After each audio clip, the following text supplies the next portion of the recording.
Why, oh, why?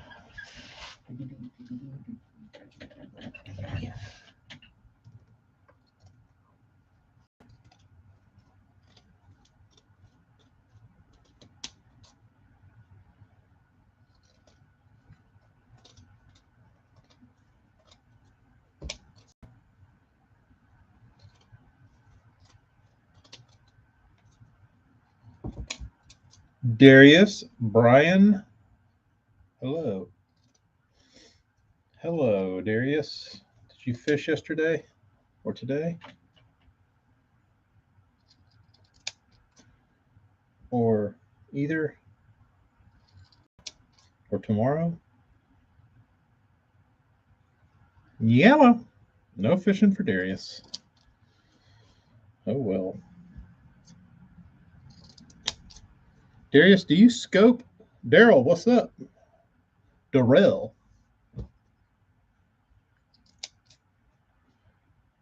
It's like Deron Reed, also known as Darren. What are you dudes doing? I am trying to sort. So, still haven't night fishing Thursday and Friday. That'll be fun. So, I still haven't touched a spinnerbait yet. I've been, I've been tied up at night with the kiddos, but by me not touching them, it's given me some time to think about them. And I realized that I want to do different blade combos. What is this? Why is clickbait fishing tagging me in something? This seems kind of spammy.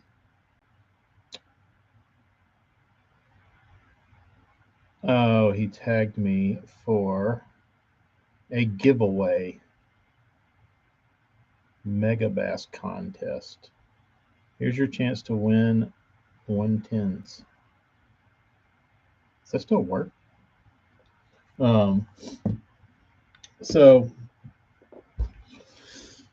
I started thinking about it, and I was like, I kind of want to do something different. And I realized I was like, a lot of sell a decent amount of baits in the south, sell a decent amount of baits in the north. So I think I'm going to do multi-blade combinations. Um, some that would be more suited since I've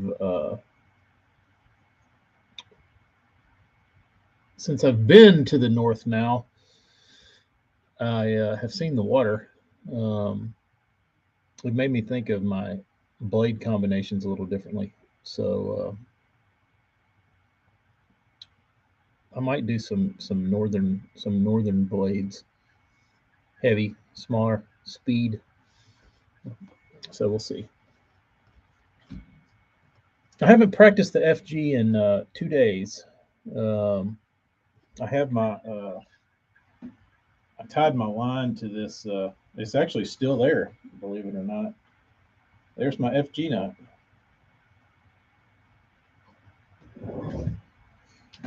I tied a piece of braid to the table. There it is. I mean, it feels pretty good. I don't hate it. Don't hate it. I don't know that I love it either, though. So, Daryl, you a speed builder? You like building spinnerbaits? 3M needs to put grid lines on their paper. What kind of paper are we talking about?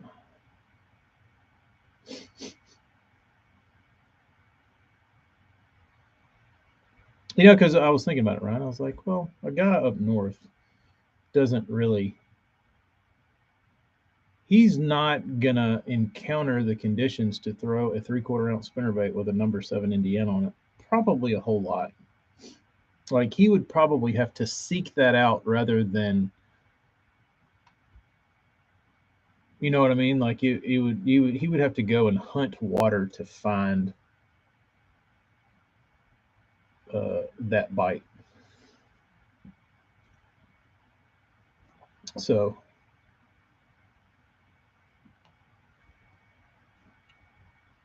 in the world have you missed?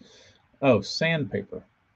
Yeah, that would be nice. There's tons of things like that what they really need to do is they need to grid the back.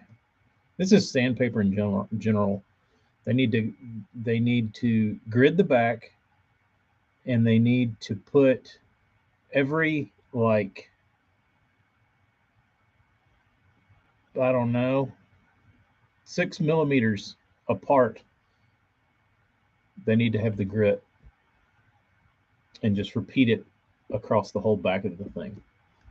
Because when you cut up sandpaper, if you end up with squares and you don't know what grit it is. And once you start getting into like 1200, 1500, 2000, 1000, 600, 500, like once you start getting into those, they kind of get a little wishy-washy. Um, yes, 3M sandpaper is way better than Harbor Freight. Quarter ounce of the single gold was very special. Single gold, willow. The single blade is a forgotten blade, Burns. I don't. I know I throw one in certain times of the year, but it's usually not a willow. I know Keith throws one some, but I think it's probably a terrible seller. If I had to bet that dulling, I'm sharpening them, Morgan. I'm sharpening them. But I would like to see on a I would like to see on a chart the list of single bladed spinnerbaits sold in the U.S. a year. I bet it's probably shocking. Probably shocking. Yeah. But I think I'm assuming more guys. The number one selling spinnerbait on the planet has got to be a 1/2 ounce war eagle, like Screaming Eagle, double willow. Surely. Single Colorado covert is probably way up there, and then it's got to drop way off. Yeah, I wouldn't. I would. I don't even know anybody who makes one anymore. The old Ledge Buster. Those were the Ledge Busters got huge there for a while, dude. Yamatanuki, first pitch into my favorite tree. Battery is low, so that's all for me today. Take care. Have fun, Frank. Have fun with your little poo-poo log. Yeah, I'm trying to think the last time I saw a single-bladed spinnerbait on like for sale. I mean, I would think that not many people even make those, like order those. Like if you're a store, you're probably not getting too heavy in single blades. I thought that, Brendan, there was something I used of 3M's that was far from superior. What was it? I made a mental note of it, and I was like, "Damn it, 3M! You really missed out, missed the boat on this one." Uh, what was that? I don't know. It'll come to me. But you think the Screaming Eagle sells better than the regular War Eagle? I don't know, Morgan. Maybe, maybe not. I don't know. Probably not. I don't know. Do y'all think that's the best selling spinnerbait in the U.S.? 1/2 ounce War Eagle, double willow. DuPont 3M is the wolf in sheep's clothing. I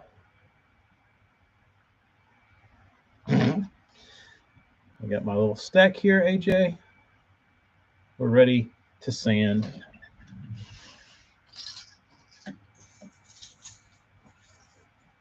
Let's begin, shall we? Let's stir up dust.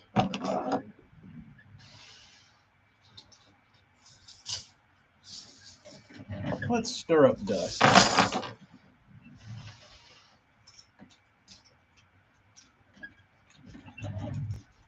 All right.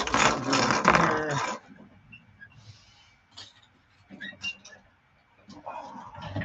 Okay. What should we start with? The boogie?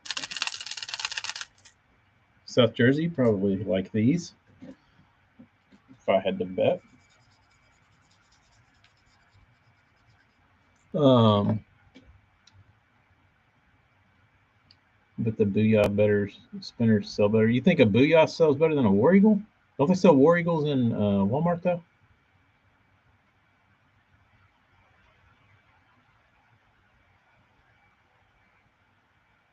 You get my single blade nighttime spinner baits from Dale Hollow Tackle Punisher spinner baits. Punisher's been around a while. Is that the only one you throw, Darius? You're very loyal to the Punisher.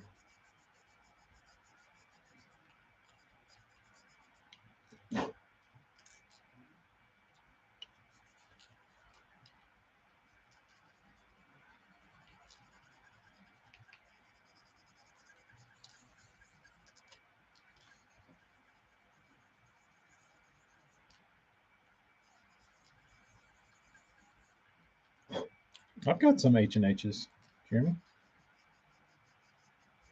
God, waiting on more XCS 100s. You are crazy, bro. You are crazy painting those little ugly turds. They must have flown off the shelf. Booyah probably sells better because they're everywhere.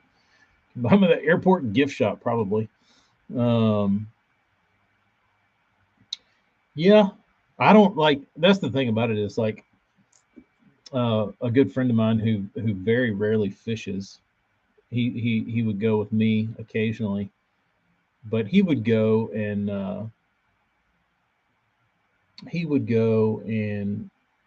just buy a little random tackle and just trying to get a little assortment up so he didn't blow through all mine. And he bought Booyah spinner baits.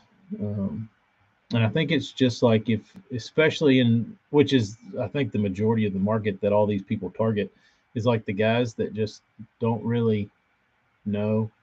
You know what I mean? Like they're just shopping. They're like, I like fishing. I like, but I'm not really married to anybody. I think that's what happens with like more hardcore dudes. They get like married to brands and companies and stuff. And I think that in between guy that's just like I just like fishing. I just want to go buy stuff at Academy and Walmart and places like that. Not ordering on Tackle Warehouse or places like that. Those guys, that's the Booyah guys. $5.50 a piece on sale, 3/4 1 ounce. That's pretty good. AJ, you need to buy a bunch of those new Spro Blueback swim baits and resell those custom painted to have a clear one. Yuck. Yuck. Yeah, AJ, do that. Do that. Booyah is a sell to the masses type bait. But I would like to know what I guess Booyah is a direct competitor of War Eagle and all owned by Pradco. How does that work? I guess they've got the spinnerbait market cornered. I think Booyah sells the most spinnerbaits in anybody in the U.S.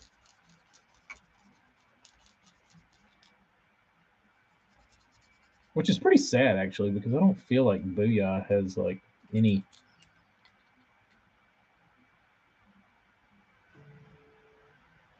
I don't think they have any like pedigree. I guess they've been around forever now. It just seems like they just came out like not too long ago, but I guess they haven't. But yeah, if I'm buying off the shelf, I would probably, and I don't really care for War Eagle, but I wouldn't mind. I've thrown a ton of War Eagles.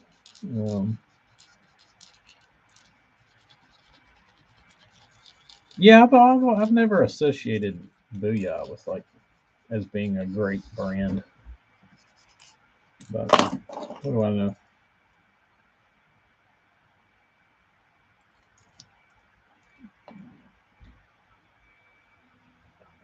South Jersey, you like these? S Quad 120, pretty bait. I used to like to rob the blades off the Booyah Counter Strike. There you go. You're good for something then. Dude, I have somebody on my website from Lithuania. I wonder what they're doing. Oh yeah, you did get some of the oldies, didn't you, Brendan? Might have to hone up the hook, but besides that, those are from the good old days when uh, I believe this to be plastic.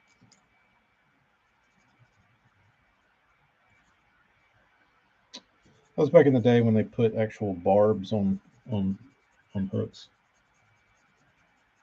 Just talking about spinner baits. Hey, Travis, what do you think is the number one selling spinner bait in the U.S.? Booyah, War Eagle, half ounce, double willow.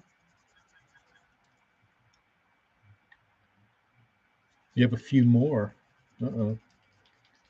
I've been snoozing on eBay, so Brennan's been picking up all the low-laying fruit.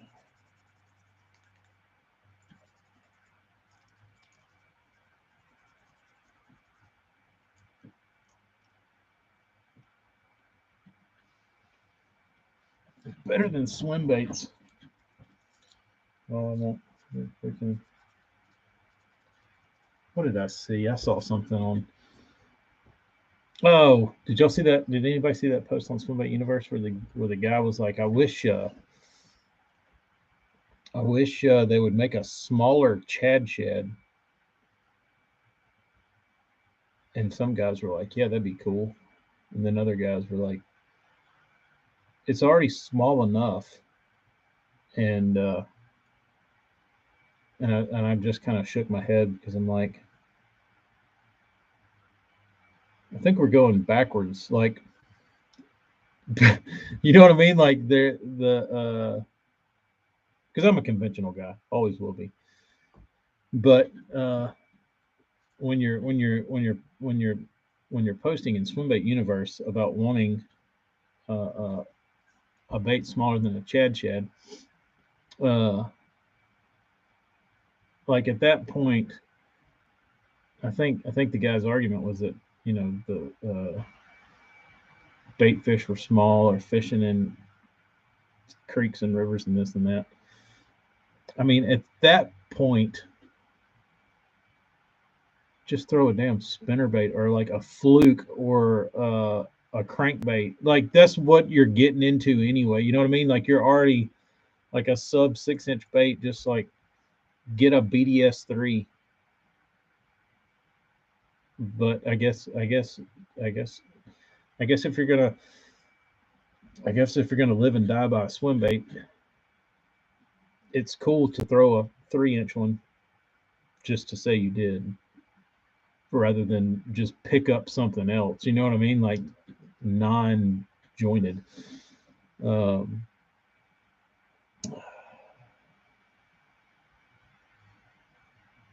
Caught me on the old $1. I actually like the $1 buzz baits that Walmart had. She's got some nice looking ones from Epic Eric one of yours. Bob, I'm gonna really try for last night I was gonna work on them and I forgot my pliers to bend my wires, so I'm putting those in the box to remember to take home with me. Um, but I'm gonna try and get those worked on tonight. Um, that's the plan, at least. I've been saying that for 2 days. Kids won't go to sleep. I'm tired. Haven't made it, but I think if Hella does a live tonight, I'll be able to watch him and hopefully get some spinner baits put together.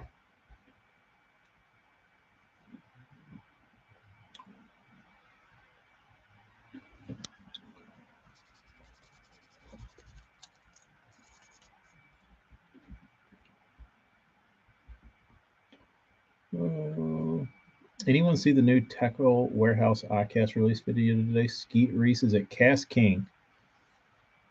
Uh, well, his his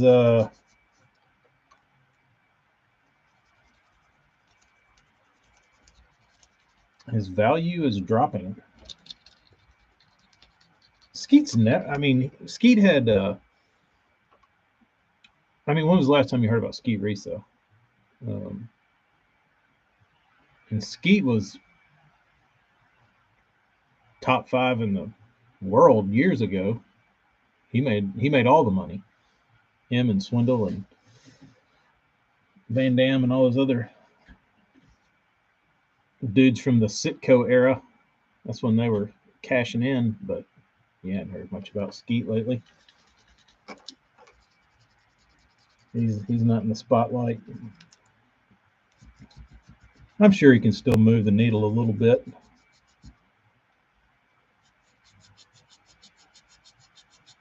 What AJ say? From the $1 on this AJ's $1 spinner bait.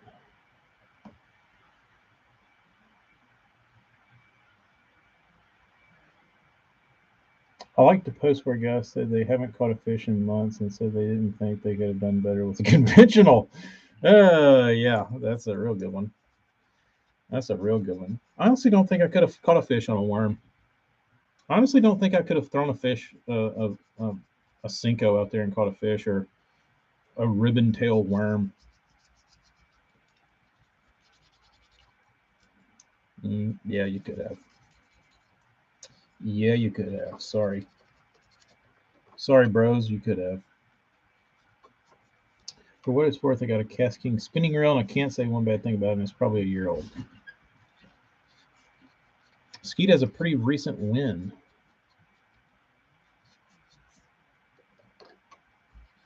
Yeah, but it was on MLF, and nobody cares about MLF. Nobody even knew when the event happened or where. Oh, most sold. Yeah, you're probably right about that. Probably right about that. The old $1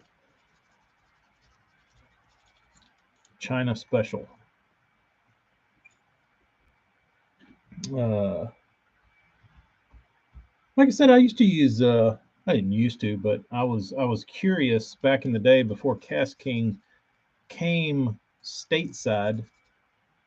I would buy Cast King braid on like AliExpress, and it was like $3 for like a spool of Cast King braid. It wasn't terrible. Like, I'm not really a braid snob, um, but it wasn't the worst $3 I've ever spent. So I'm sure it's marked up since then.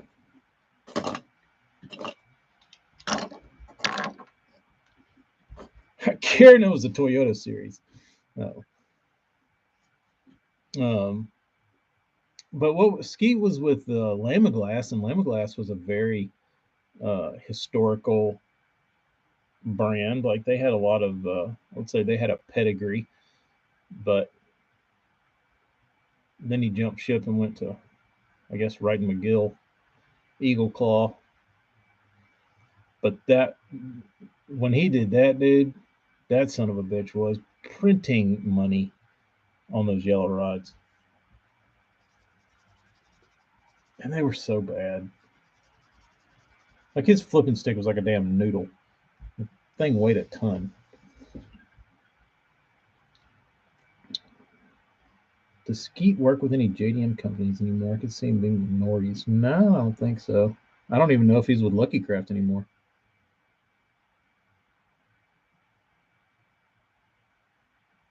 Um, those yellow rods were trash. The whippy yellow rods, yeah, none of them had a spine. They were all jellyfish rods. I don't know, but dude, everybody had one. I had the fake one. I had the Castaway. I think it was a Castaway. The Castaway Terry Scroggins one, and it wasn't all yellow, but it was black and yellow. Um, no, I never drank any of the Skeet Kool Aid. He did have a good Lucky Craft though.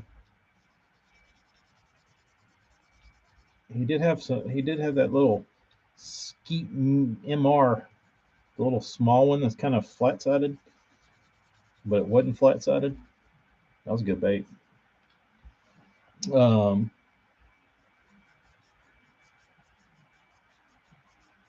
yeah, the mini Skeet cranks, his regular size one. Skeet had some good Lucky Crafts, that's for sure.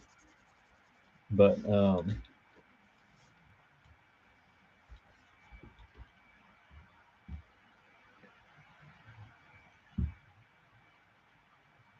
Skeet has the worst, best color scheme. Absolutely appalling yellow everywhere, but you know it's Skeet. Yeah, it's pretty terrible. And for marketing, it's great, but at the end of the day, you can't tell me the dude loves waking up and looking in his closet and just seeing horrific yellow everywhere and being like, "Yeah, that's what it that that's today." Not only is that today, it's every day. I can't not wear this because I have established myself as Yellow Man, and he did. He was Yellow Man, and that big yellow semi truck he drove, but made a bunch of money. Made a bunch of money. I would have probably chosen some different colors. Custom yellow shoes. Didn't he wear some when he won at Smith Mountain? Wasn't he wearing some like black and yellow like airwalk looking shoes or like some Vans looking skateboard shoes?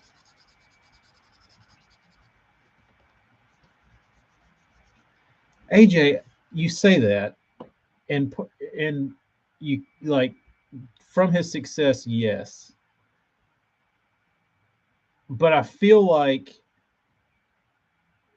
if he would have been branding himself in any other industry but the fishing industry, he would have gotten laughed out of it. You know what I mean? That's maybe not.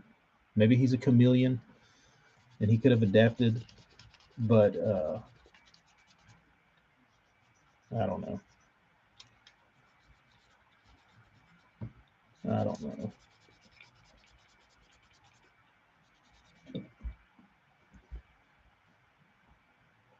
The banana rods, they were some nanners. It was the original neon icon, yeah. Did anybody else I guess Fletcher came on the scene and kind of took over the orange neon. I'm trying to think if anybody else kind of jumped on the neon train. Kevin Short went pink around that same time. That actually kind of worked. Uh, it worked a lot. Like everybody knew the pink boat guy was Kevin Short. Um, who else? Who else?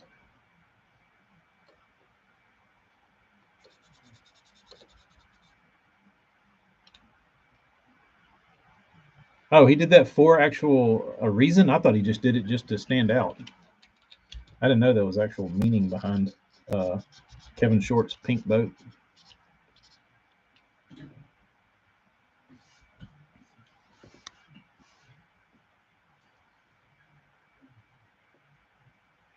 Ike with the purple rods. The thing about Ike is Ike and his purple rods, like Ike's colors weren't ever purple, so they did like you know what I mean. Like I think Ike was mostly associated with uh, red and yellow and black and flames, and then he went to that chameleon boat wrap.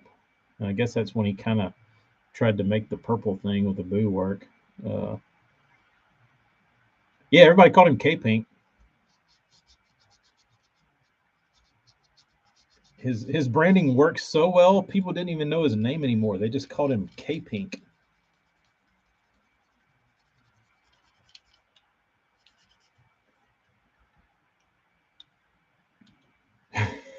I think purple words are cool looking. Purple rods. The color I will say on the reel looks badass. Yeah, yeah. I never liked the. I was never a colored rod fan. They were too. I don't know. They were like a homing. They were like a homing beacon for like you to draw attention to yourself. But I guess Boyd started that with the white. That kind of set that trend. I guess the Ducket rods. Cortland, Alabama. The Ducats came out before the Wright McGills, right? Surely. Oh, Carrot Stick started it. It was Carrot Stick. I always forget about them. Yep, it was Carrot Stick. That's because Ducket exists because of Carrot Stick, because Boyd was using the Carrot Sticks at the first Classic he won. And then he ran with the color. Yep, Carrot. Innovators. I like cork. And of all things, my favorite cranking rod is foam. And I wish it was cork, but it's not. It's not. I have to be very careful sanding this bait because if I sand through the clear, I'm screwed because this red is ink and it will bleed for a lifetime and I'll never be able to cover it up. So I'm just going to very lightly scuff this one. Very lightly. You don't want any clear coat penetration.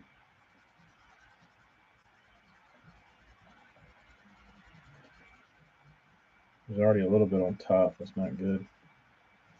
It's not from me. It's from like banging around. All right, we're gonna call that good. Charlie Moore. Oh, Charlie. Out there with his stogies. He was something else. What happened to that guy?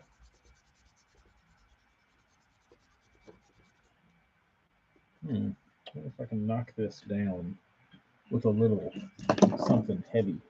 320. Perfect. Perfect. I'm going to try and knock this glitter coat down.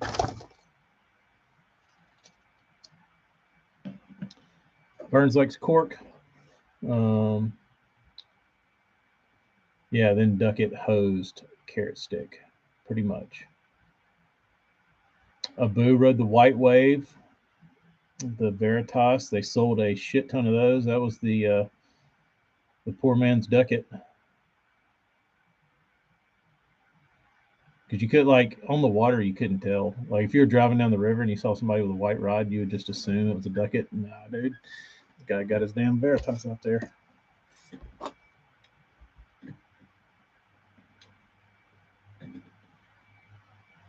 Not exactly, Brendan. Not exactly.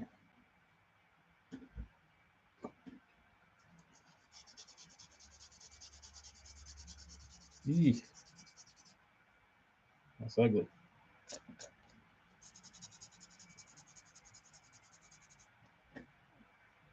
That is not flat.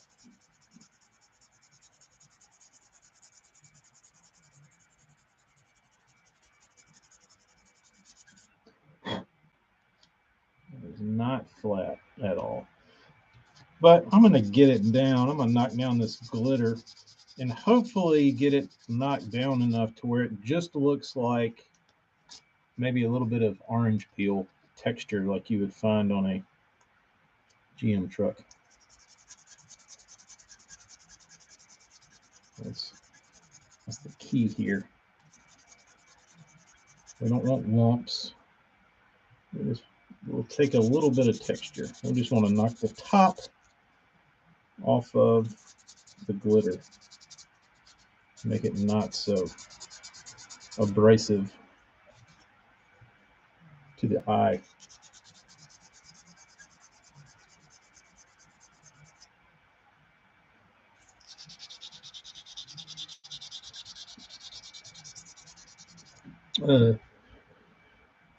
He went back to Boston. He went back to Boston, kid. If you could rewrap the guides on any of the ducket rods, they weren't that bad. Veritas flipping rod. White Veritas rods were actually colored after the white Tesla color. Was Tesla even around then?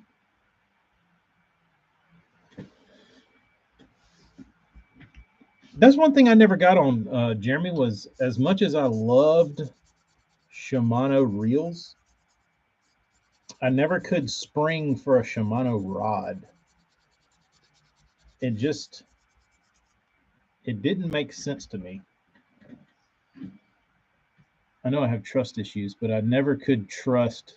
I didn't trust Shimano's rod technology as good as it is. Something always seemed off with them. Like I put my trust in somebody that just made rods, not the other way. Charlie Morin is an embarrassment to any real fisherman from Boston. Can't stand him. I mean, he entertained though, right? And that was his real job.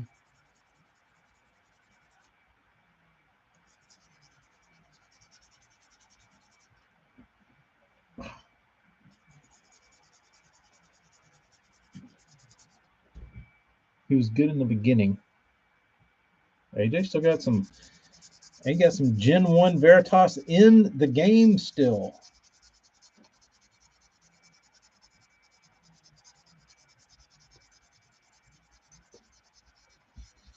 What made you spring for the Veritas, AJ? Because you wanted a ducket, but you didn't want a ducket? You didn't like Boyd Ducket, but you wanted a white rod? You heard they were good for the price?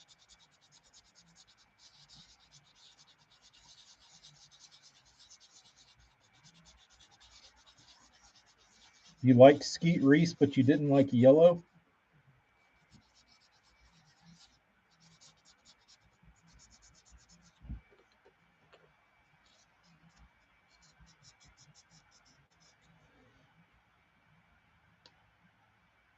Shimano's Perfection Reel Seat, no exposed threads. That is a nice option.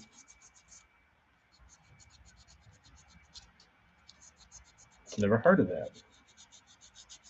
That's probably the reason I've never heard of that is because Shimano doesn't pay anybody to talk about their products. So for the last 25 years, the only person running around with Shimano on their back was Bernie Schultz. And Bernie didn't tell me about the Shimano Perfection Reel Seat. How else are we supposed to learn of these things?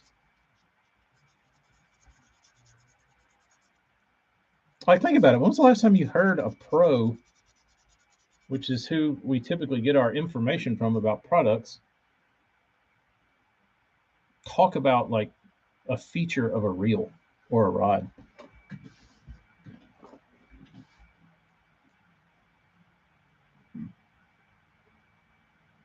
Charlie brought Lunker City back on the map. Then once again, Lunker City just quietly sits in the lower background. Dude, I bet Lunker City makes a shit ton of money though. Like, they don't have to do shit. They just sell sluggos. They just fill their same orders every month. Same people. Same stuff.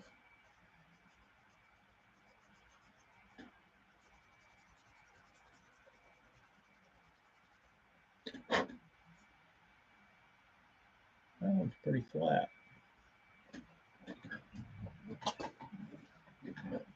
Making my nose run. Bottom's still a little peely. Let's see here.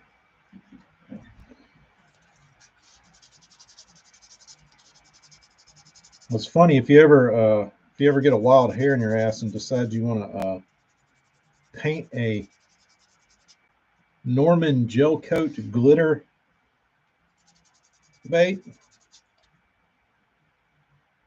Be prepared after you sand it to see the surface of the moon.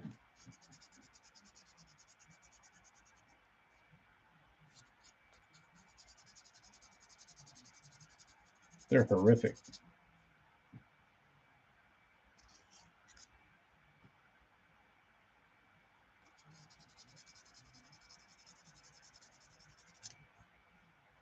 Mm-hmm.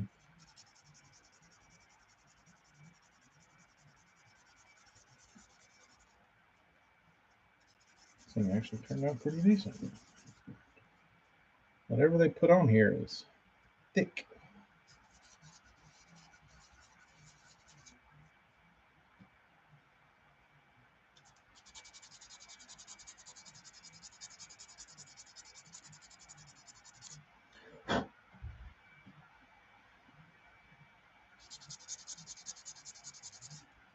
Let me see here.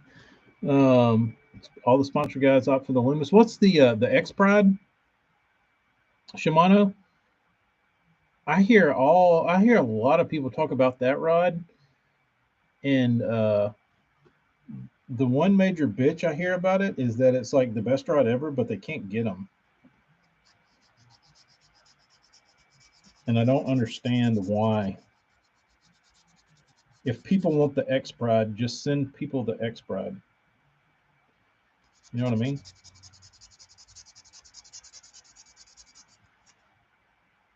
What's the deal with the X Pride? X Pride's a good rod. That's what I've heard. Like, their flipping stick, apparently, amongst flippers, is very popular, but they're hard to run down, and I don't understand. I don't want to see another one of these. All these glitter jobs.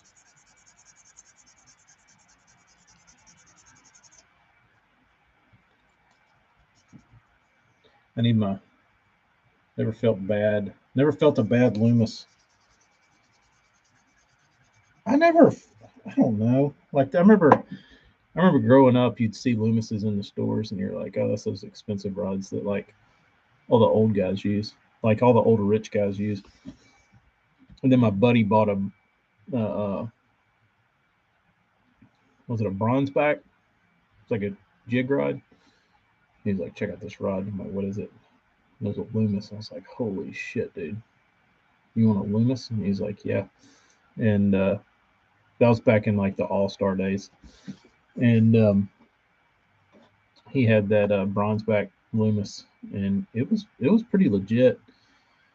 But I didn't grab that rod and be like, one day, one day I will have a rod of this caliber. It didn't chub me up like that. It was nice, but I didn't. Um, yeah, it didn't. It just didn't feel like, I don't know. It was a good feeling ride, but I didn't. I didn't. Loomis back in those days though, like if you were like a guide, like I remember my dad went on a trip somewhere, and he went fishing. I was like, "How was it?" And he's like, "It was great." Dude used the dude used all Loomis rods. And that like legitimized the dude as like you could have caught no fish, but the dude was obviously legit because he had all Loomises. Um,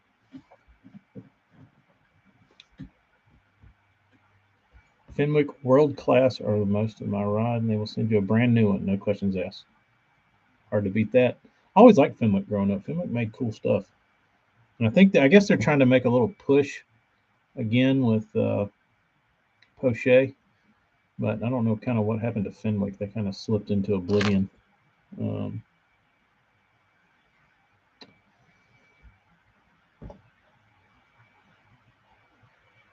Only Loomis I have is the one that Bass Pro sent me on accident instead of a BPS Extreme.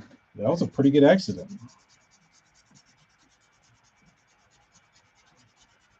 I guess you didn't call and complain.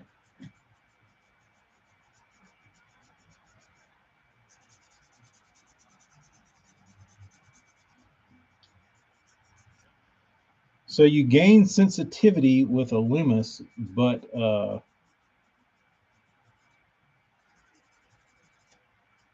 they lose durability.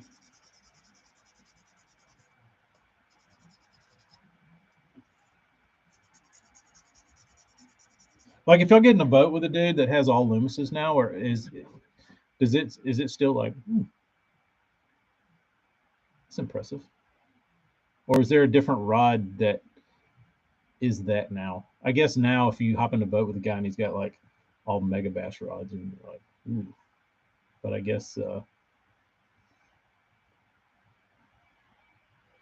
Loomis doesn't hold the, it's still Loomis. Loomis is still legit. All right. Um,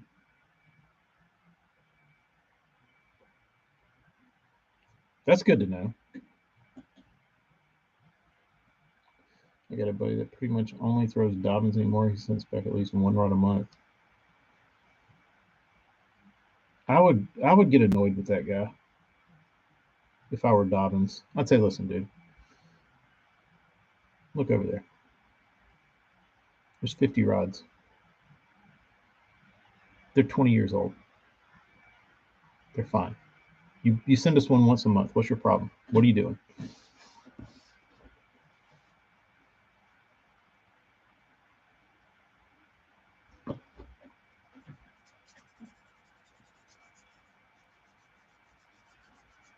I'd like to know how many all stars were sold back in the day. I don't think they could have made them fast enough for us back then because we were snapping them off and taking them back to Academy, and Academy was giving us the the deal where you just like take it back and go back there and get another one and just walk out the door. You didn't have to like show them a receipt or anything back in the good old days.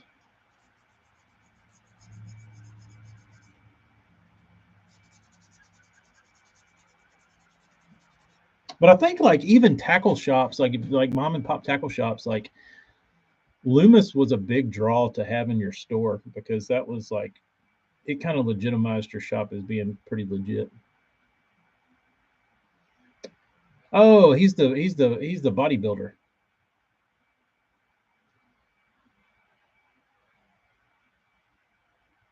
Two megabass rods and they're not even in the same room as a Loomis. How about that shit?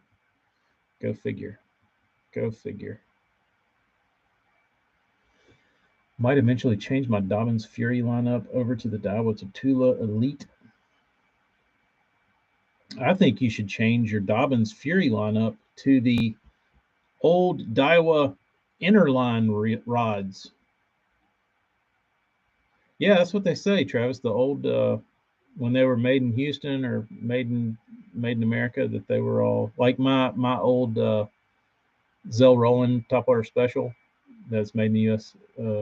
Says made in the U.S. or made in Houston, Texas, whatever. They say it was those were and the blue ones, but those were all Loomis blanks. I can believe it. They're great feeling rods. Which is better, Loomis or Megabass? I would probably say Loomis. You're paying for the name, I think, on top of a Megabass. All-Star Salt Rods. Yeah, I actually used a few of their. They had some like trout popping cork rods that I used to crank with, and they were really good because they would. The thing I liked about the saltwater rods that was different. So, as in the bass world, as far as All Stars went, the longer the rod, the longer they would extend the handle. But on the saltwater rods, they would sell you like an 8-foot rod, but it still had like a short handle on it. And I didn't need like a 7.5-foot medium action rod for throwing a crankbait on. I didn't need it to have like a long rod handle. But the saltwater ones, they had like a 7.5-foot rod, but it still had a short grip on it, and they were great. All Star up until recently, almost all USA made rod bikes for Gary Loomis, not G Loomis. Who has a Daiwa Interline rod? Travis still has the Cabela's edition. Does anybody else own one?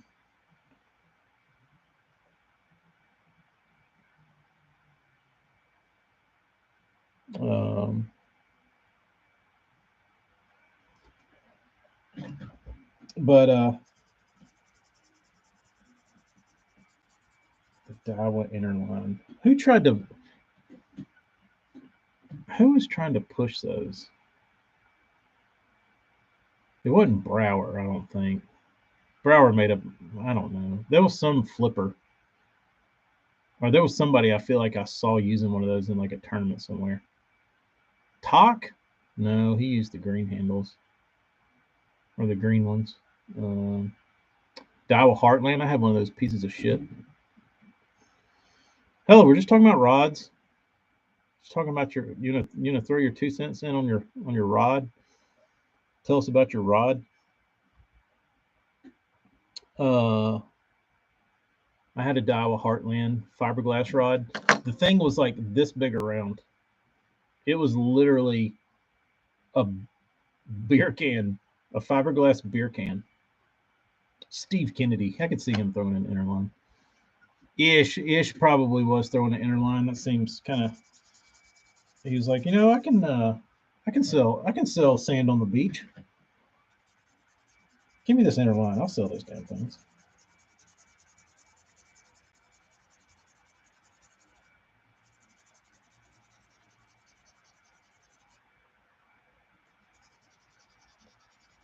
Snapped your heartland.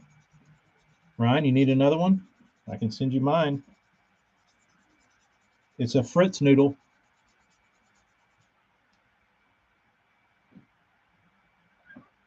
Blue Reel Gang. Coastal Gang. Dude, we were talking about those coastals last week or whatever it was. And secretly, when I was like on Facebook or Instagram, I started seeing Daiwa coastal posts. Like, I don't want to see this saltwater stuff.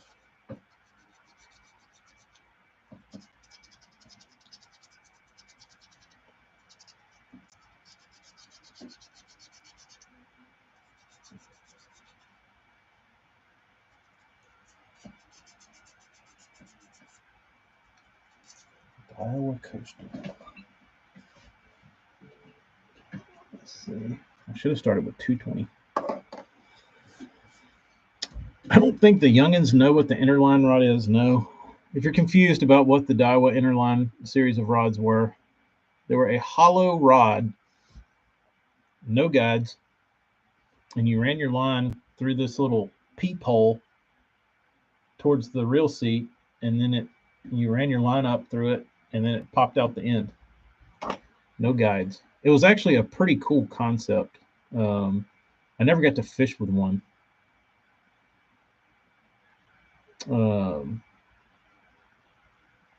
They need to make an inland version of the inshore reel. That would make sense, wouldn't they? But they wouldn't sell good because they're not blue. It might have been a Brower concept. I don't know. Didn't take off, but I mean, if you think about like when you're developing a product and you want to be innovative and you're like, all right, let's develop a rod. Okay. Well, how can we take a rod to the next level? Like, what's the future of rods? What is the weakest link of a rod? Well, the guides. Okay, let's get rid of them. What? Yeah, let's get rid of them. Just put your line through the blank. It's the future. It was the future, but it didn't connect. It was a spider cast rod that had the line through the blank. Was that when you were sponsored by Spider Wire, Hella? Sounds like a catheter, pretty much. Pretty much.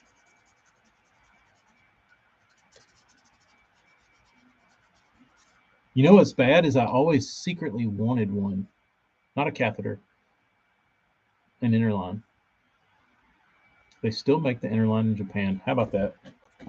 How about that? South Jersey, where you at, bro? Why aren't you using an interline?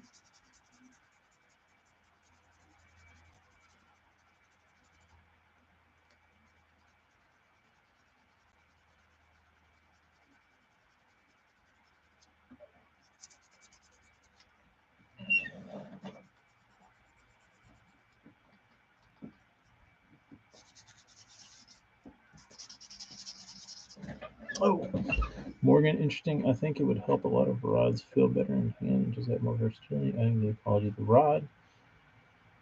I never had an association with spider line. I remember when Kelly Jordan did. He had those, and Roland Martin too. Which Roland Martin's been through all of them, but I think Roland went through a spider line, spider cast reel deal, and the one I specifically remember is when Kelly Jordan. It was in the 2004ish, and Kelly Jordan, I think he won on Wheeler, and he was cranking, and it was cold. I don't remember if it was in the early spring or if it was in the fall. It might have been in the fall, but anyway, he was cranking, and you could also hear it on some of his tournaments on Rayburn, I think, or Toledo Bend. I think it was Rayburn though. But he would cast those reels, and they would sound awful, and they would go, ah! And then when he would start reeling his bait, you could hear it just going clunk, clunk, clunk, clunk, and you could hear like all the looseness in the reel, and it just sounded like the biggest piece of shit. And I remember watching a Roland Martin episode, and Roland threw some, he was fishing down in Florida or something, and he was casting with his spider cast reel, and you could just hear that thing about to fall apart. It's like, this thing is the biggest pieces of shit.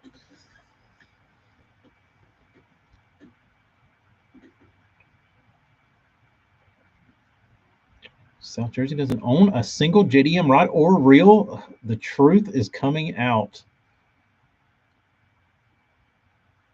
Never would have guessed.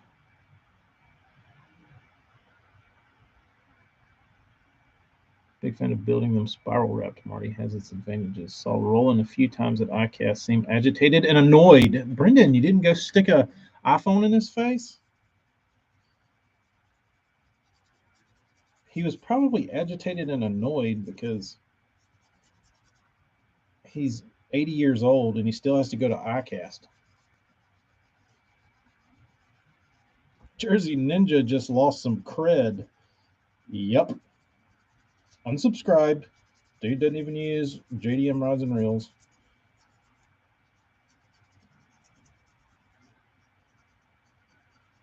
Who do you think you are, bro? Thought you were the JDM enthusiast.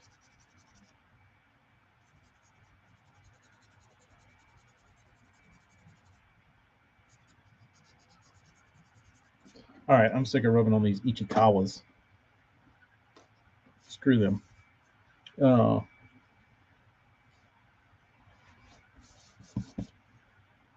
I think we're noticing a pattern, Brendan, that Roland was a douche dick back in 1999 in New Orleans, and which you don't have personal experience from 2023, but seems like he was in a douche mood in 2023 at ICAST, which wasn't even open to the public. So,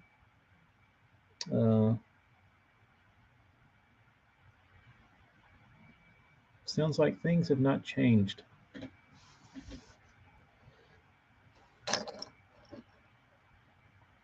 What are we talking about? Cotton. I know about cotton. Oh, micro guides. Yeah. I never got into them. I don't own a I don't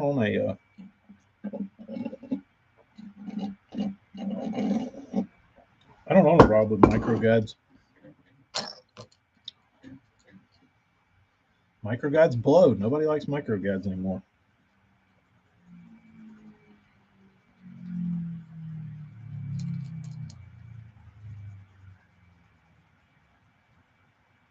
Micro guides are out. So what's the future of rods? Obviously not getting rid of guides is not the answer. Or maybe they're going to come back around to that concept. I don't know. Brendan, did you have any run-ins with anybody else that you thought was less than approachable? Roland didn't look happy? Or did you have anybody that you thought might be a dick that you spoke to and you're like, wow, these people are actually nice. They're not dicks. That would probably be a better way than to choose the negative.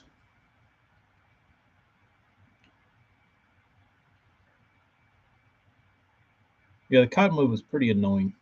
Real annoying. The inner line would have probably solved that. I don't know what solves it. I don't know if there is an answer. I don't think there's an answer. Dude, could you imagine all the cottonwood lining up inside your inner line rod? How funny would that be? I'd like to do a test.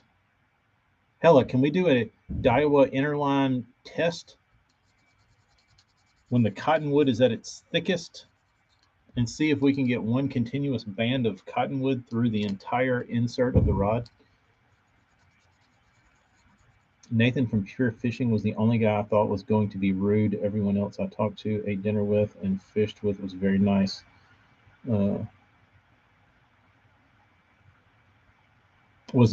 did you find Nathan to be kind? Did you find Nathan to be a kind-hearted gentleman? Metal rods. If the cotton only caught on the tip, that would be nice. Well, maybe that's the answer. Hella is you run a micro guide tip and all your other guides are regular, and then you run a micro guide tip to catch the cottonwood, like the smallest you could possibly find. And that way it never makes its way to your reel. I think that's the answer. I guess I'm gonna have to have a rod tip developed, and I'm just gonna sell tips, and guys can take them on and off their rods just when the cottonwood happens, and it's just big enough to fit like 50-pound braid.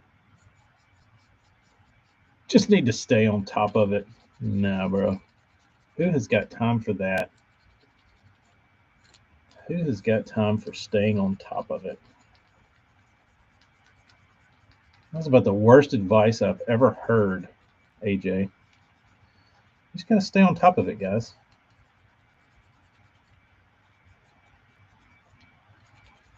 I want to cast too much. I want to cast too bad.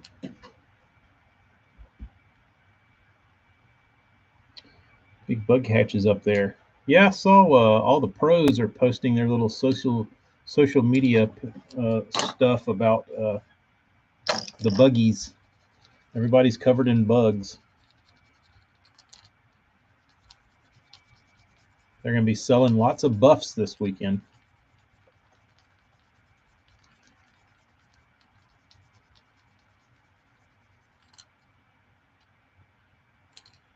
Anybody want to play a little game? Name this bait.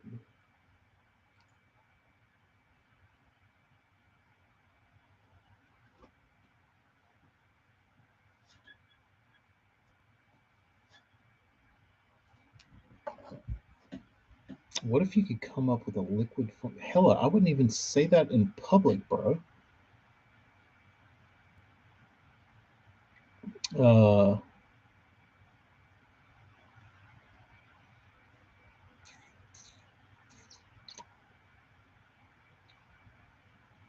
hmm. I don't know. It's interesting though. Interesting concept.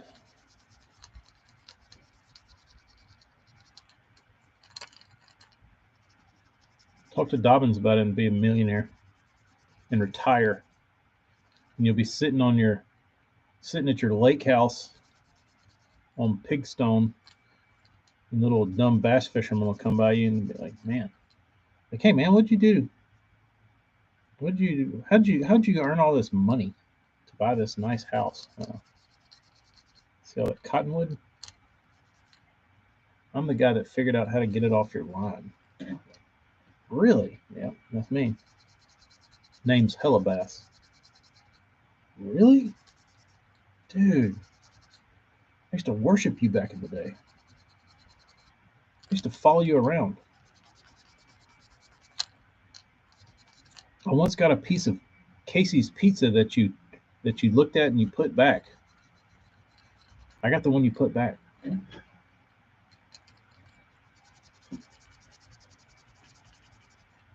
Small leg. Um,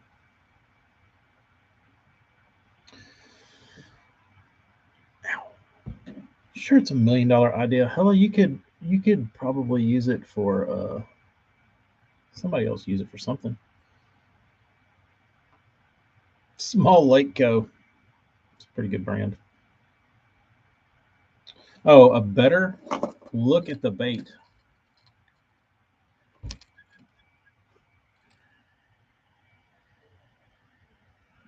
Where's my white paper?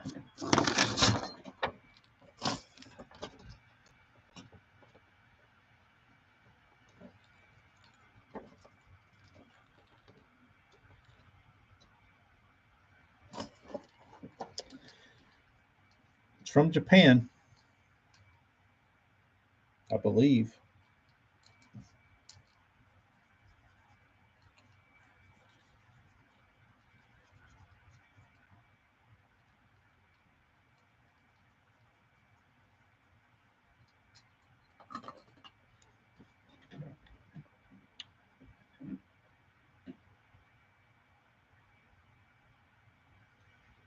Hell, the difference is it may be niche, but if you've ever dealt with it, you can sell a bottle of this magic serum for like $300 because at that point it's so annoying and you're the only show in town.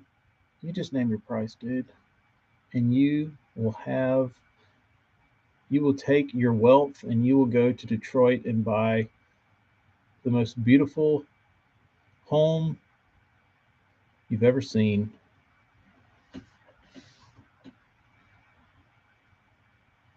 Um,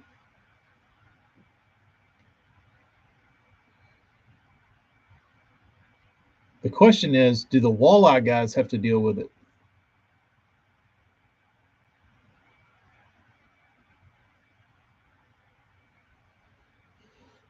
Cottonwood here on the Arkansas River is so thick you could probably walk a mile. I would have given damn near anything to have some of that serum when I was a kid fishing clinics. There you go. Too far from the bank, not to worry about it. It doesn't blow out there and get thick. Spearhead, Yoziri, 3DB Twitchbait 90. No, older, way older.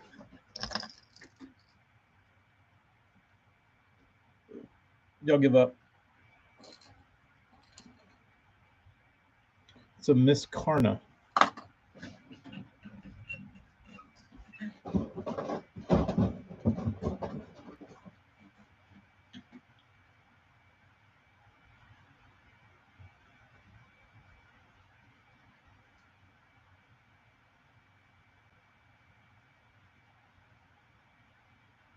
Yamashita.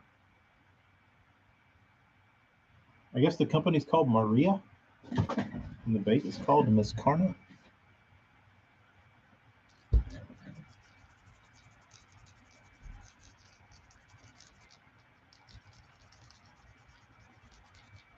Well, I'll be waiting for my serum, my magic serum, when it comes out for $100 for 2 ounces.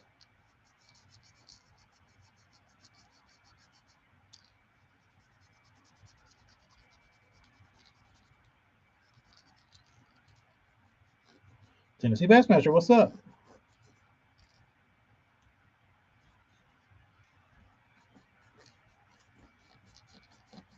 Oh God, here we go. Bob's about to hit. Bye.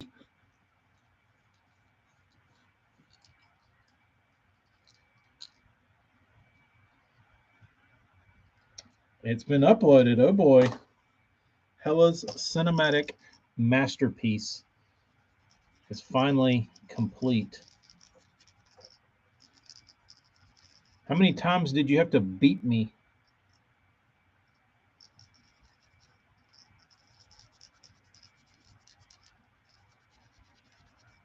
Dumb redneck goes fishing up north.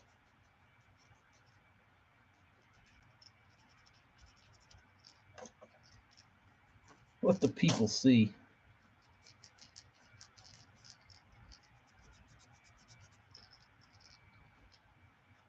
Dude, if it's 63 minutes and we had to watch it in a uh, public arena, that would probably take 3 hours to get through. Bob is done. Other than your drops, those don't count. And most of the baits I post aren't new. I'm just new to social media. There you go. You just go through the box and grab you some stuff out that you think's cool, post it up. So nobody give Bob shit. He's not. He's posting retreads.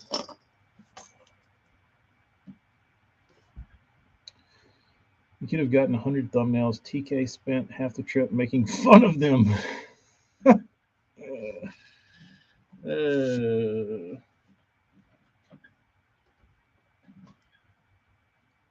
Had to cut out all the big M catches.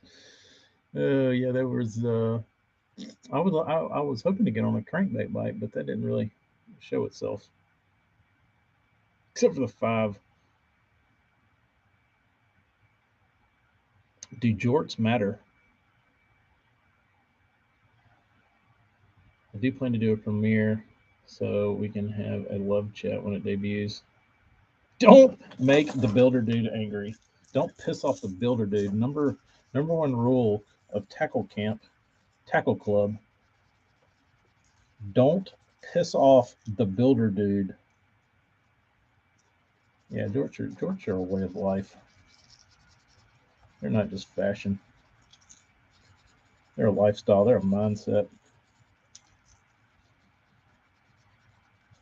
Felt kind of weird wearing AFCOs today. I really don't like the way AFCOs fit. Like I feel like for them to fit halfway decent, you need to go like 2 sizes down. Like if you wear your actual waist size, you could fit like a medium sized golden retriever in the pants leg of them.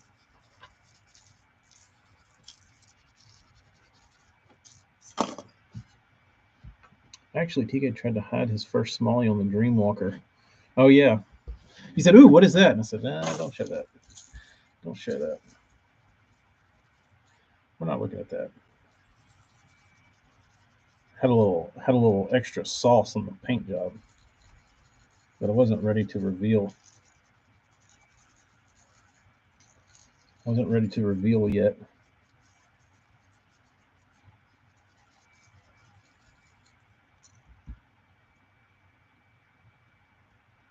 TK's natural reaction is to turn his back to the camera every fish catch. I wonder why that is. Do you think it's from do I do it on the front of the boat?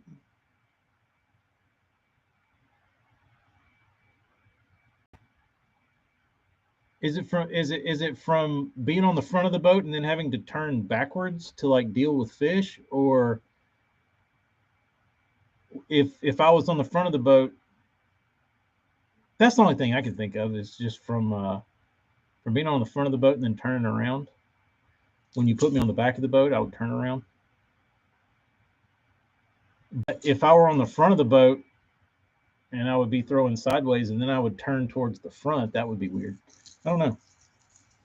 I guess that's the interesting things, the little idiosyncrasies you learn about yourself from video.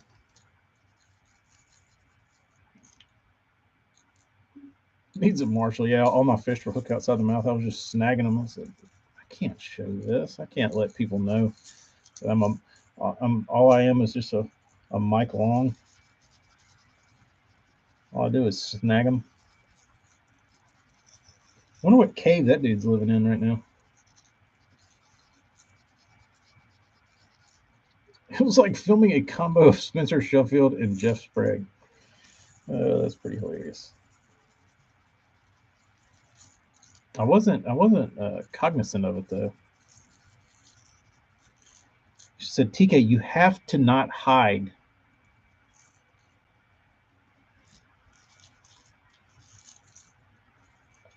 AFCO seems to run so big. I ordered a shirt offline without trying it on and received a sleeping bag. Yes, I don't understand it, dude. The shorts are awful. And that's the funny thing about I'm sure it's the same in Arkansas, but down here, like everybody wears them, but they look like you're wearing a friggin' diaper, like parachute diaper. I remember you saying it, Hella, but it didn't stick.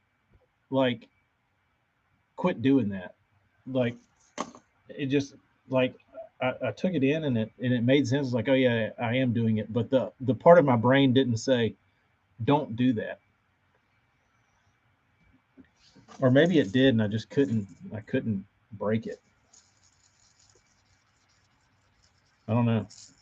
It's odd. Very odd.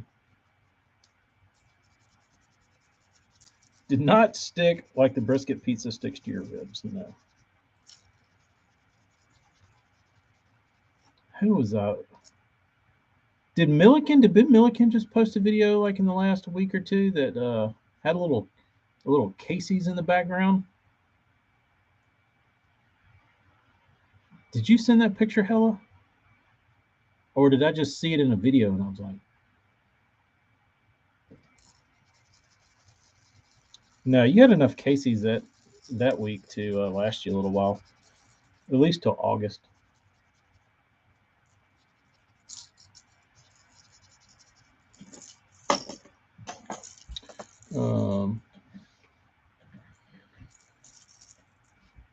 dare you say? You were the stepchild, AJ. They just kept saying, shut up, co-angler. I will say there was some pretty harsh co-angler uh, commentary going on. We did. I won't speak for Hella, but I was I was enjoying enjoying derogatory co-angler talk.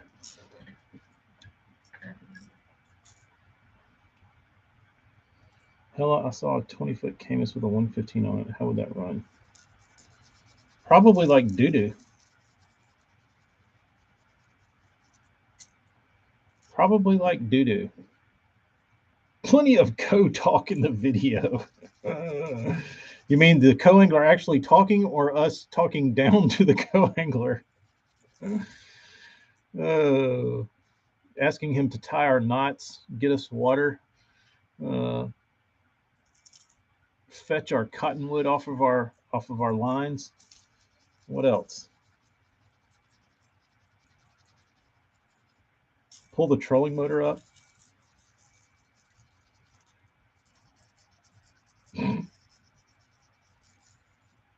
Co doing weird co things. I don't know who would, in their right mind, would order a 20-foot boat with a 115. That seems like that wouldn't even come from the factory. Like I wouldn't think they'd even let a 20-foot Camus out of the factory with a, or out of a dealership. Like I would think somebody would like stand their ground and be like, listen, we don't sell 115s on 20 footers. Like you got to at least get a 200. Maybe not. Because they could keep that boat and sell to somebody with a 250 on it and make their money. I don't know.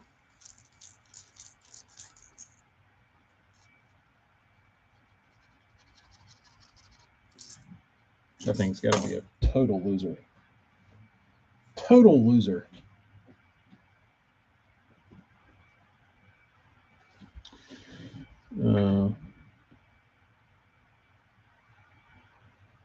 AJ was your fishing butler. He did not bring muffins, unfortunately. He just showed up. He brought his own clean laundry, a lunchbox full of fishing tackle, and that was about it. That was about it. He brought wings. He brought his thick boy bacon. It was very tasty. He brought bacon. He brought wings. We didn't get to eat the wings. What else did you bring, AJ?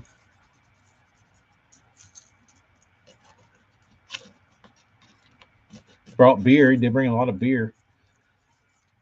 Hella, did you put your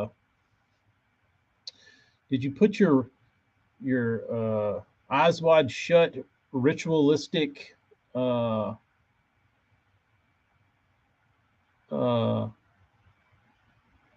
knife in the video? A positive attitude. I wish we would have had a camera on us when AJ and I were in there slicing up ceremonial walleyes.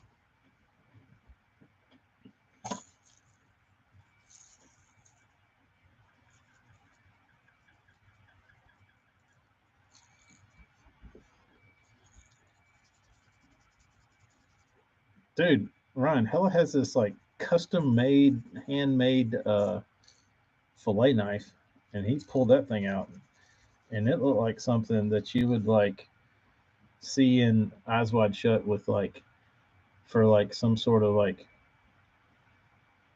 I don't know, some like creepy like arm like vampire, like cut your wrist and like drip blood into a goblet and then like drink it kind of shit.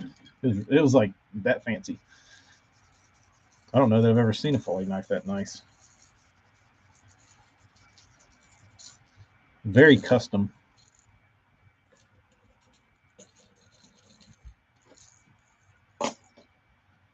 All right, done with those. Zuri. Ceremonial shell making blood sucker. Yeah, I mean, it was like we were sacrificing the walleyes. That's what it looked like. They had to teach me about the cheeks though.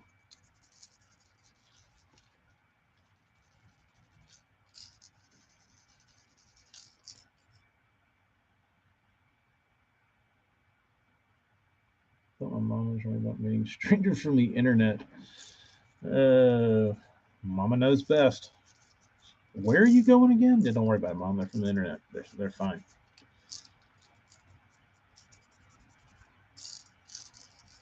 They're fine. They're from the internet. Though we did learn you can roast walleye ribs, yes, and they are a delicious, especially if you actually season them. We didn't even season them, but you can if you're looking for a snack and you're grilling and you're filleting fish. Just take your walleye ribs and throw them on the grill. Probably a little butter and some seasoning on them would be best, but without any of that, they're fine. And just throw them on the grill and let them cook. And then while you're dicking around, you can just peel the meat off the bones. It's a pretty good little snack before dinner. Pretty good little snack.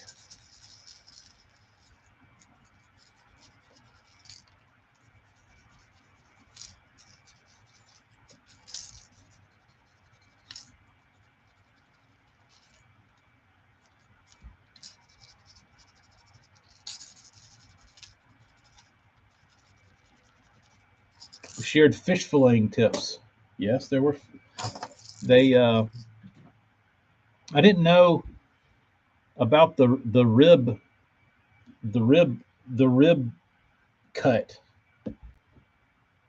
Helen and AJ both cut down the ribs. I've never cut down the ribs of anything here, but when they are finishing the fillet to get the rib cage out, they cut down the ribs rather than just around it in a straight line. I've always just so that was interesting. There is a nice little flap of meat left.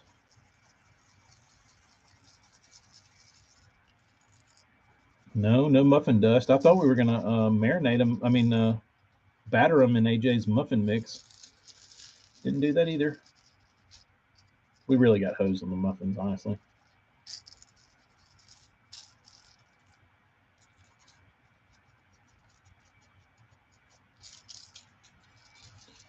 No, that would have been the only thing. That would have been like the icing on the cake. That would have been the icing on the muffin. If AJ would have been, that would have been like when Hella got done with his 63-minute edit and he started rolling the credits. There was a pause in the credits, and then it went to like AJ's muffins and had this little clip of AJ's muffins and like some little funny words, and then it went black. To be continued. To be continued.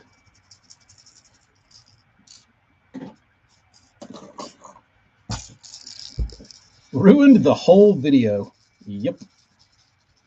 Without the muffins, the video is ruined.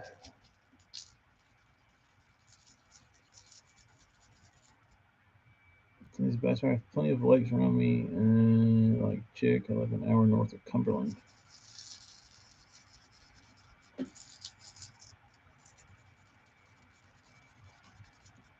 Oh, what time is it? It's 4. I'm about to have to run.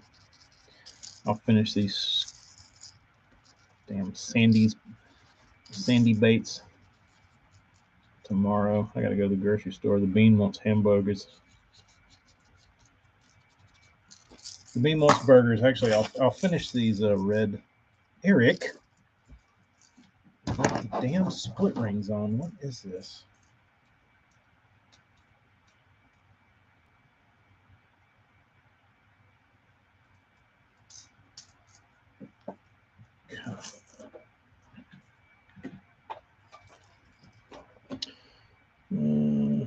Tennessee Bass, are you old enough to go to Waffle House after 12? Yes. Supervised. Hell, I don't even like going to Waffle House after 12, dude. I don't know about y'all, but Waffle Houses down here after 12 are sketch. If there's anybody even working in them. I've heard it a lot lately, and I didn't know. I've experienced it, but I didn't know. People are like complaining about it now. Where you go in the middle of the morning, like 3, 4 o'clock in the morning, you go to Waffle House and you pull up and there's nobody there working. Like you just walk in and there's nobody there, and they like go and sleep in their car. I've experienced that, but I didn't think enough to like tell the damn news about it. No, nothing good happens at the Waffle House after 12 o'clock. Nothing. Get your food to go.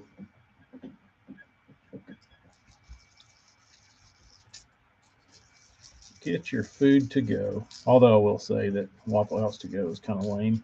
Never tastes as good. Go to the back and cook yourself? I think I could. I think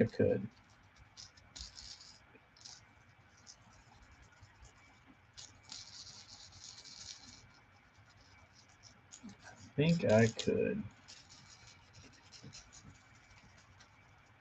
You might have to do that while the cooks are fighting customers. Pretty much. Like, hey, dude. And I get the same thing. I always get the most fat ass thing on the menu. I get the bacon, like double bacon Texas cheesesteak with hash browns scattered and covered. The double bacon Texas cheesesteak. It's pretty damn good though. And you got to have the pickles on it. Those are the key. Off from Waffle House, and no one is in there. I'm cooking it up and eating. Not a bad move. Not a bad move.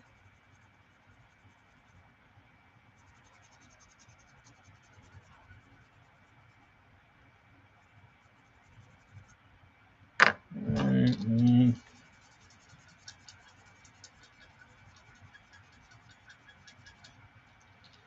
Stupid black marks off the side. Ugh. What is that? Old Norman's got some residue on it.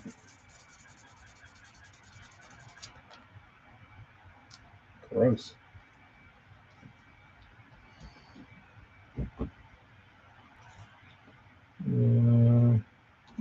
Tennessee looking for a quick and easy lawsuit.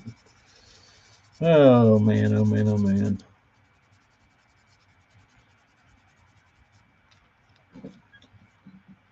All right, dudes. I'm out of here. I'm going grocery shopping. The bean wants hamburgers. And tomorrow night she wants steaks. So Mama's coming back home tomorrow. So we'll do steaks with Mama tomorrow. The bean would eat a steak every day of her life, dude. It's the only thing she wants to eat now. Like Bean, I can't feed you steaks 7 days a week. What has happened to Norman? I can't get any that run straight. Are they new ones, Jeremy, or old ones? I mean, I feel like they've always been a little wonky.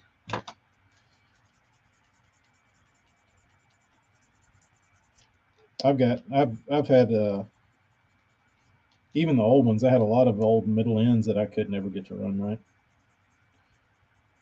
They were what I would consider untunable.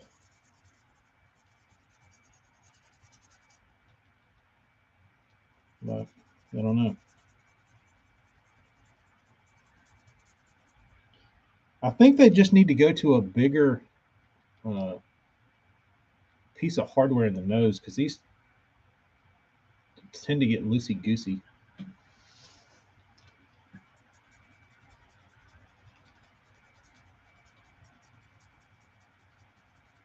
Just read the instructions on the package, says AJ.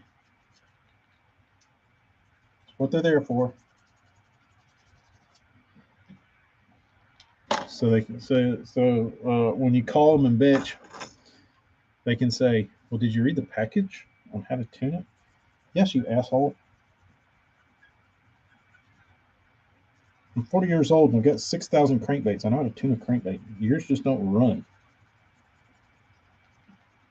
Yours just run like ass.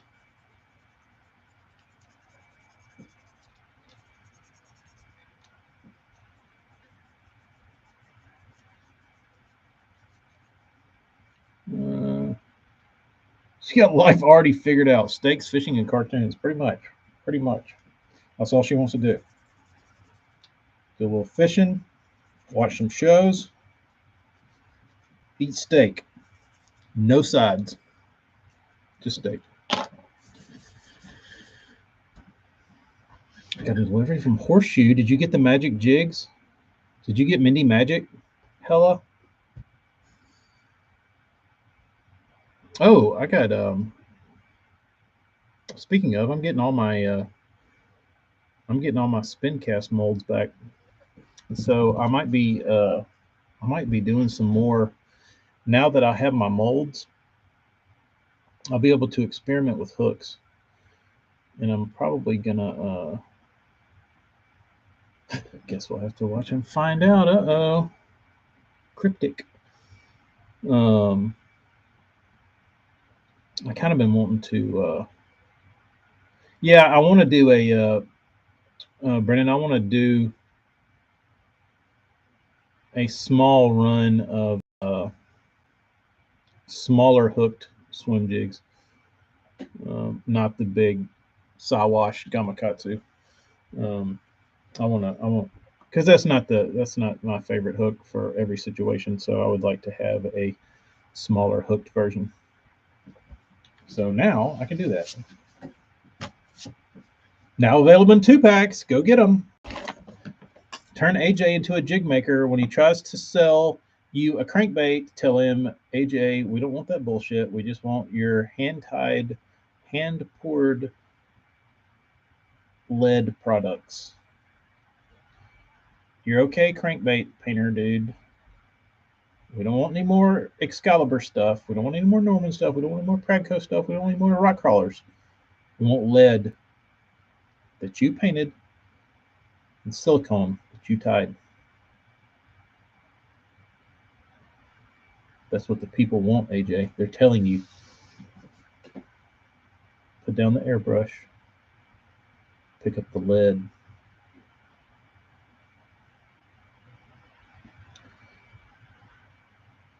Who's Gabe?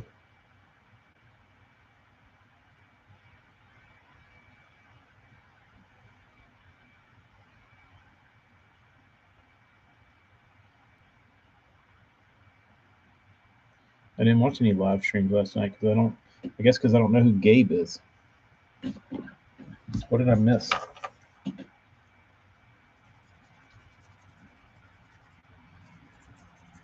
Gabe Bolivar? Yeah, not finesse at all. 10 Horse Monty. Okay. I'm not familiar with Gabe. But maybe somebody will redirect me to his streams one of these days. I want a 25 pack of 3/8 ounce black and blue pitching jigs. Quite the order.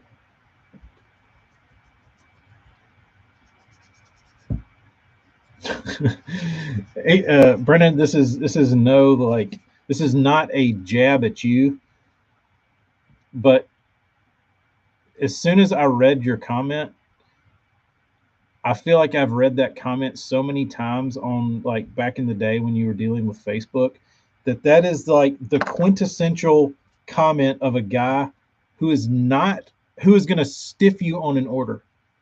AJ can probably agree to this, but anytime you like post something on Facebook or something in one of those like fishing groups, there's always some dude that's like, I want 25 of this, and it's very specific. And then you're like, hey, dude, I got your jigs ready. And you're like, what? Oh, I found some. I'm good. Or I don't need those. It's like, well, you asked for fucking 30 of them, so you were just kidding. But that's I gotta have those. Take my money. Okay, give me your money. Can you wait till Friday? No. Rich, I'm just about to leave. What are you doing? There's a guy in our club that made 100 for a guy and got stiff. Yeah, no, not happening. Not happening. But those people are out there, dudes. If you're into selling stuff, watch out for them. Don't don't get don't get all chubbed up if somebody says they want large volume of something, because odds are they're gonna hose you. If somebody's throwing their chest out and says, "I want 40 of those." They might be honest with you, but there's a lot of dishonesty out there.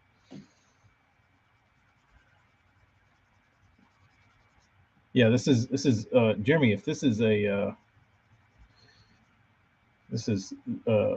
horseshoe jigs, our value is going down now. If Brendan's throwing them and he's going through 25, I think AJ has rigged young Brendan's jigs.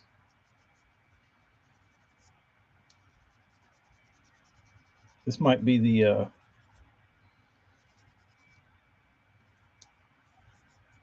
we might have just unlocked the secret for AJ selling jigs.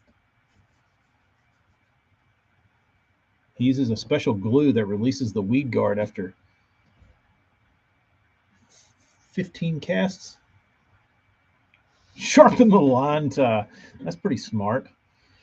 Put a little hole on the line tie when you finally eventually it gets through.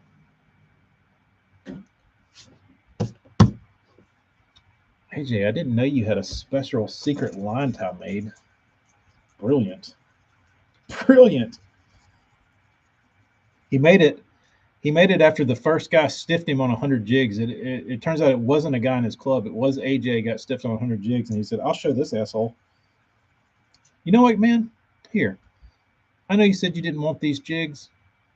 I made them up anyway. I don't need them. You take them. He sat there with a file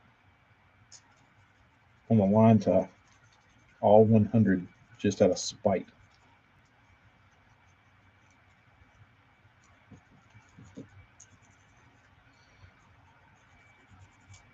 Andrew Trick Trout. Oh, dude, those are dope. I want 14 of them.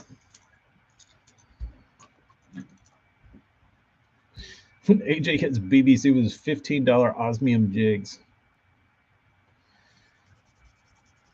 Yeah, I don't think I need 25. Can I get 2?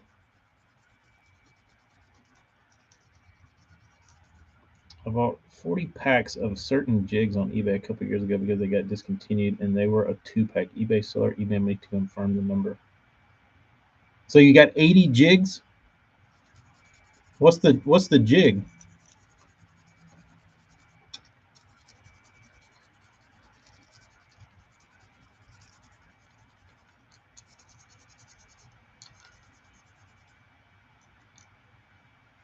Yeah, Brendan, what are you doing, dude? The only thing I can explain, but there are people, Jewel Jaylock, there are people out there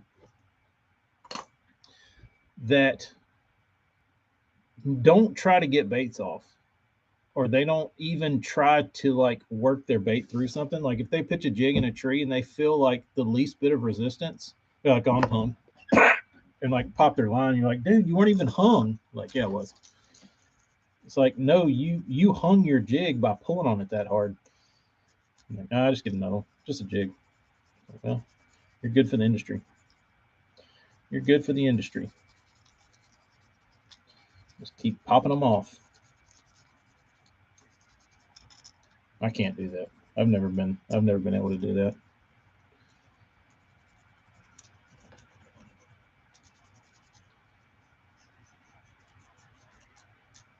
Two pack is, yeah, I like a two pack. That's how old Terry Oldham used to sell his jigs, or still does. The screw lock jig he sold in a two pack, and I really, really, really enjoyed buying a two pack. I like the two packs a lot. Um, so and then I just went to buying in bulk off his website. You go through a lot. You won't use a used jig in a tournament.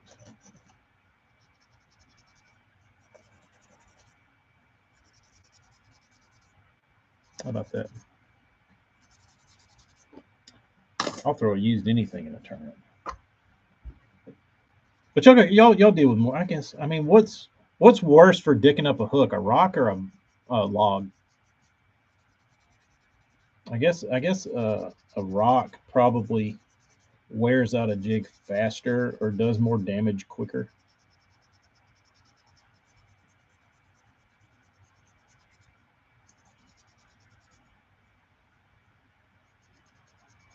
Break off a lot to gain rapport with my boater. Uh, he's like, damn, I like this guy. Hey, you want to go back for that? Nah, fuck it. Then. Damn, this guy's awesome.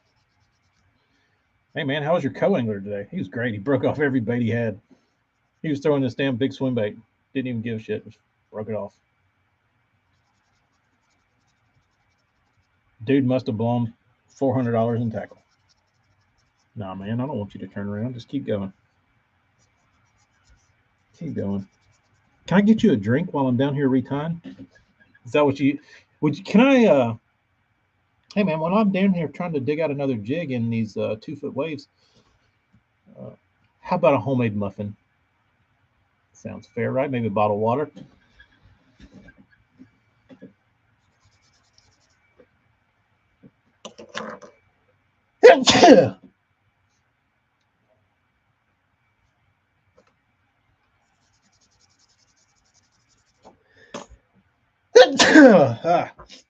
Clear coat sneezies. All right, I'm gonna try and blaze through these so I can have them all done and just come in here and tape them up and paint them tomorrow. Brian, thank you. Your baits are done. They're different. They look like 1999 straight out of the 1999 Bandit catalog. And actually, one of them kind of looks like a. I bet you could like it looks like a. It looks like a Strike King color. The blue and purple one. I could see. I could see. It just looks Strike Kingy.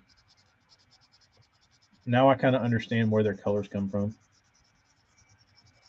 If they have pros like sketching them up stuff. Cut the bait off and give it to them. Hey, what kind of frog is that? You've been catching them pretty good on it. Oh man, I'll tell you what kind of frog it is. It's yours. Really? Yeah, man, you can have it. I don't want this. I don't want this thing.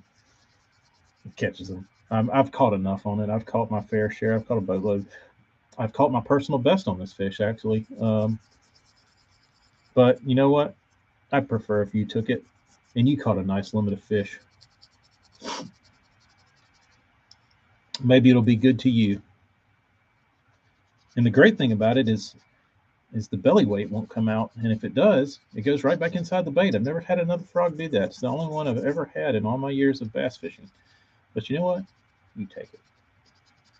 You take it. An S crank KO.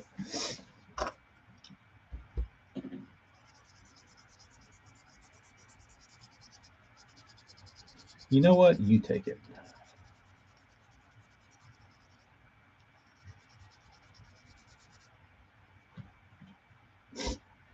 If I'm catching them cranking, I'll cut off the bait and try to swindle out of paying them. That's smart. That's smart. Hey man, low on cash. Heavy on fake S cranks.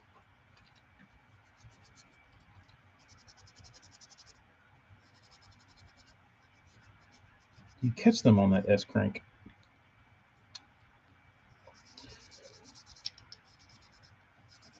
I didn't fall in love with the S crank, and I'll tell you why. To